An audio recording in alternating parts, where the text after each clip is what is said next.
Hello friends, welcome to meaning in Telugu channel. ఈరోజు word ఏమిటంటే socially. దీన్ని తెలుగులో సామాజికంగా, సమూహంలో అని అంటాం. ఈ వర్డ్ని సమాజంలో లేదా సామాజిక సంబంధాలలో జరిగే విధానంగా అని అంటాం. దీనికి సంబంధించిన కొన్ని ఎగ్జాంపుల్ చూద్దాం.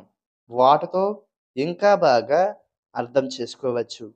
ఫర్ ఎగ్జాంపుల్, ఫస్ట్‌ది, he is very active socially and attends many events.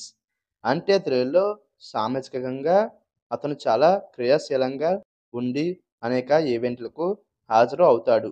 దీని next example and final example, they are well known socially in their community. అంటే తెలుగులో వారు తమ సమాజంలో సామాజికంగా బాగా ప్రసిద్ధులు. ఈ వీడియో మీకు నచ్చితే లైక్ చేయండి. మరిన్ని వీడియోల కోసం మా ఛానల్ని సబ్స్క్రైబ్ చేసుకోండి. Thank you friends.